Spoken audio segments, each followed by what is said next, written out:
Vamos a hablar acerca del árbol de Navidad. ¿De dónde viene este? Bueno, primero que todo tenemos que entender que en la palabra nos habla acerca de los árboles, como la Sagrada Escritura nos habla del árbol de la vida, el árbol de la vida eterna, nos habla acerca del árbol del paraíso, ese árbol también de la tentación, el árbol del bien y el mal y el árbol de la Santa Cruz. Además, como es importante aclarar, el árbol de Jesé, que es el árbol genealógico de Jesús. ¿Cómo viene ese árbol entonces de la Navidad a nuestro contexto hoy en día? ¿De dónde viene ese origen? Viene de los antiguos germanos que creían que el mundo y todos los astros estaban sostenidos pendiendo de las ramas de un árbol gigante llamado el divino Yggdrasil o el dios Odín. En cada solsticio de invierno, cuando suponía que se renovaba la vida, le rendían un culto especial, o sea que es una celebración pagana. Pero ¿qué pasa? Un momento ahí. Resulta que la celebración de ese día consistía en adornar un árbol de encino con antorchas que representaban las estrellas, la luna y el sol. En torno a ese árbol bailaban y cantaban adorando a este dios. San Bonifacio, que les voy a contar más adelante porque hay dos versiones, pero en esta les voy a contar las dos ya que se complementan. Bueno, entonces, San Bonifacio, evangelizador de Alemania e Inglaterra, derribó el árbol que representaba a ese dios Odín y en el mismo lugar plantó un pino, símbolo del amor perenne de Dios, y lo adornó con manzanas y velas. Ustedes dirán, ¿pero por qué con manzanas y velas?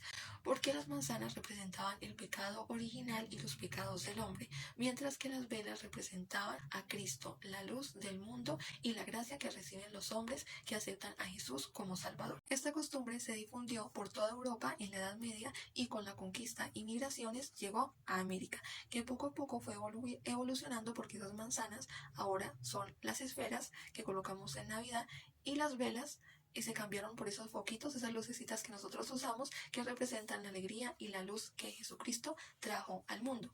Ahora les voy a contar la otra versión.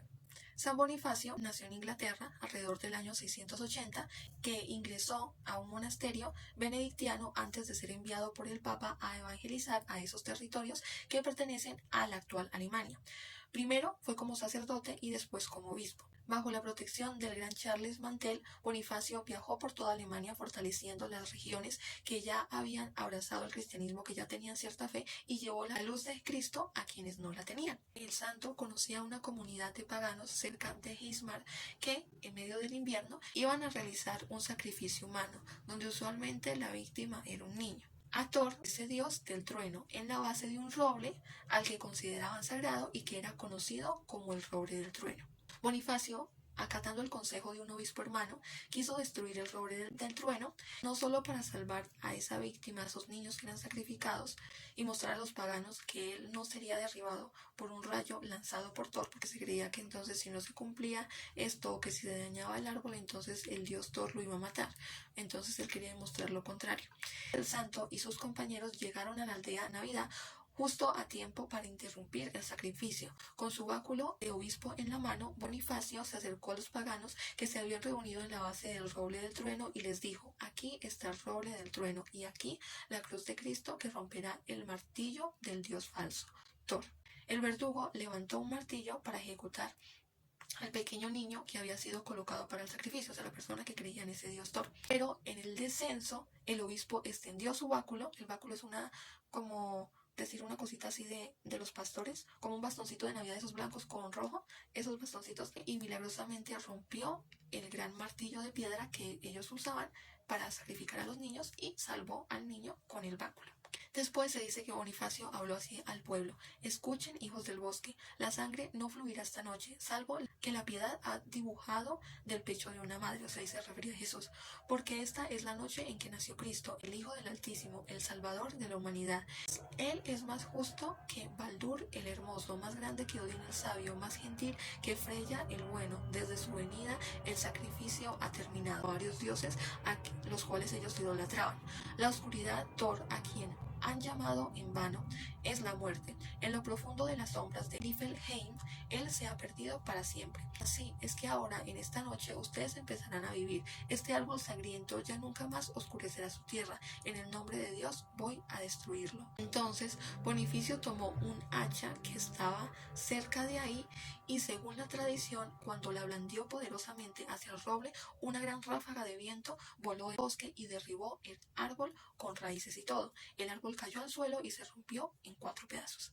Después de este suceso, el santo construyó una capilla con la madera del roble. Bonifacio miró más allá de donde yacía el roble y señaló a un pequeño abeto y dijo: este pequeño árbol, este pequeño hijo del bosque, será su árbol santo esta noche. Esta es la madera de la paz, es el signo de una vida sin fin, porque sus hojas son siempre verdes. Miren cómo las puntas están dirigidas hacia el cielo. Hay que llamarlo el árbol del niño Jesús. Reúnanse en torno a él, no en el bosque salvaje, sino en sus hogares. Allí habrá refugio y no habrán actos sangrientos, sino regalos amorosos y ritos de bondad. Así empezaron una nueva tradición esta noche que se ha extendido hasta nuestros días, al traer un abeto a sus hogares, decorándolo con velas y ornamentos, y al celebrar el nacimiento del Salvador. El apóstol de Alemania y su rebaño nos dieron lo que hoy conocemos como el árbol de Navidad. En nuestra Iglesia Católica, este árbol ya se instauró en la Iglesia y fue partícipe hasta el año 1982, cuando Juan Pablo II directamente le pidió al Gobernatorado de San Pedro si se podía instalar un árbol de Navidad al lado del obelisco y un Belén monumental, imagen del niño Jesús de su nacimiento, para que pudieran los peregrinos acceder los días de diciembre previos de la Navidad a este monumento, ya que el Papa quería recordarles a todos que este símbolo es profundamente cristiano. ¿Qué representa entonces para nosotros en la actualidad? O entonces, ¿qué nosotros debemos de aprender de ahí? Bueno, primero que el árbol de Navidad es una costumbre muy antigua que exalta el valor de la vida. Como lo podemos ver, pasó de ser algo de sacrificio a ser que muestra la vida. ¿Y cuál vida? La vida eterna. Ponerle regalos debajo nos recuerda que el árbol de la vida es Cristo, es el regalo supremo que Dios da a la humanidad. Y el mensaje del árbol de Navidad es que la vida es siempre verde, es decir, que es siempre eterna. Y es un símbolo para nosotros de la eternidad que ofrece Dios. La estrella significa que la fe es la que tiene que estar siempre y que va a dirigir nuestra vida. Las esferas son los dones de Dios a los hombres, lo que Dios nos ha dotado a nosotros. Las luces son la luz de Cristo. El árbol, en la forma triangular, representa a la Santísima Trinidad. Cada esfera representa algo y son oraciones. Las esferas azules son símbolo de oración de arrepentimiento, las esferas plateadas, oración de agradecimiento, las esferas doradas, oraciones de alabanza, y las esferas rojas, oraciones de petición. Es importante nosotros educarnos, memorizar, aprender esto y también enseñárselo a los niños y futuras generaciones para que conozcan realmente cuál es la historia del árbol de Navidad, que siempre tengan esa curiosidad en la fe y se pregunten el porqué de las cosas, no solo de la fe, sino del mundo, para entender y discernir lo que Dios nos quiere decir a través de todo lo que pasa, todo lo que sucede, en este caso de los símbolos de Navidad y lo que esto significa en nuestra fe. Por eso siempre hay que cuestionarnos todos y discernir qué cosas vienen de Dios, qué cosas no, qué cosas son buenas. Nosotros debemos de adquirir para nuestra fe, afianzarlas, educarlas, memorizarlas y también dárselas a conocer a nuestras nuevas generaciones para que ellos puedan aprenderlas y propagar esa fe.